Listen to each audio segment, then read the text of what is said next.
Wu-Tang Clan, Ain't Nothing to Fuck With, dropped their. Is this only their sixth studio album? Is it sixth or seventh? I wrote it down. Yeah, Um, the saga yeah, continues. seventh album technically, but it's being labeled as a compilation album, not a studio album. So, Right. I guess you can factor that in when you're grading the album. But yeah, the saga continues. It's their first album since 2014, first DJ Mathematics album since 2013, and Mathematics produced the whole thing, did all the beats, and you can kind of tell because the whole thing sounds the same. And that's kind of, just to jump in, that's kind of my both I think a positive and a negative for me is that this sounds very old school New York.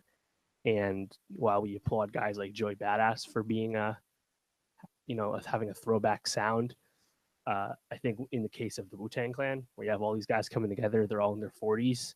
It's not as interesting to hear them do the same thing they've always done, even if they're doing it well still. So, I mean, what do you think of listening? In listening, my initial thought was these guys are still really good at rapping.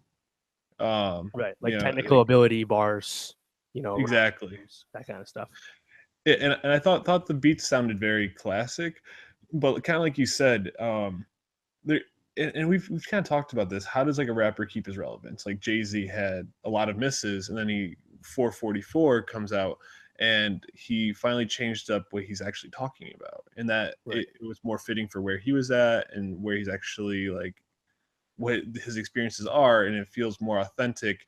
And I think that's kind of the thing with Wu-Tang is that like you said, these guys are kind of talking about the same thing they've always talked about, and it just doesn't seem like that's probably where they're actually at in their lives, and it's a little bit harder to really sink into and enjoy. Yeah, it's interesting because this year I saw Wu-Tang Clan perform at Governor's Ball, then I saw Ghostface Killah do a solo set at the Meadows, and they're both awesome. Like these guys are still at the top of their game, and Yeah, seeing the whole Wu-Tang Clan, minus ODB of course, they're still killing it. They're just, but when you see them perform, they're running off all their hits on 36 Chambers and Wu-Tang Forever albums that came out in '93 and '97. Like they might play one song off the Saga Continues, which is this new album. So, it's kind of like I don't think we need more of this. And no, this is kind of like this is an example of where I point to people like that, people that like to discredit large parts of modern rap, whether it's trappers or SoundCloud rappers or even like someone like Drake. Like, oh, there's no lyrics, the bars don't matter. I'm like, bars aren't everything, and I think an album like this is Public Enemy #1. Like, the great bars, they're there, but it doesn't make me want to listen to it all the time. yeah. I listened to it right after I woke up the other morning, and I was sitting, I was like, these guys still, these songs sound really good, but I just couldn't really care about what they were saying. And Right. it's I think a part of that. I think a part of that is that the Wu-Tang Clan, like overall solo and as a group, they have been just less relevant through the mid 2000s onwards. So I think it's a byproduct. Like I think Nas has an album coming out, and I think that'll be much more exciting than this. So I think that's kind of a factor in like RZA, like he's like the mastermind of Wu-Tang, but he's done like lots of movie stuff, both acting and like producing. So like they really branched out, and Method Man, he's still like the best of the group, but he's also doing, he's in the Deuce, killing it right now as one of the pimps. Like again, like right. I think it's just one of the things they do now because they're all these successful OGs, So I think if you're interested in Wu-Tang, Wu-Tang do? Like, what would have been, you think, a better move for them? Like I don't think they would collaborate with many people.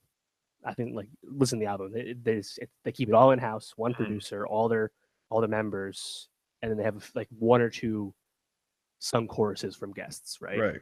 And again, this is a compilation album. Maybe if it was a true studio album where they actually were all in the lab actually cooking it up, maybe they would do something. So I do want to give it a pass in that regard because I do think this is this kind of collection of songs they've all kind of just recorded and they want to put something out. Which is funny because that's actually the word on what that Martin Shkreli album that he bought was. Like RZA said he never listened to Once Upon a Time in Shaolin, which is the album that Martin Shkreli bought. So it sounds like some Wu-Tang affiliates basically cobbled up some old like studio recordings Mhm. and sold him like a crap, not authentic Wu-Tang album. So I think that's great because Yeah, fuck that guy. yeah. Fuck Martin Shkreli for real. He's still in jail, right? Yeah, well, didn't he?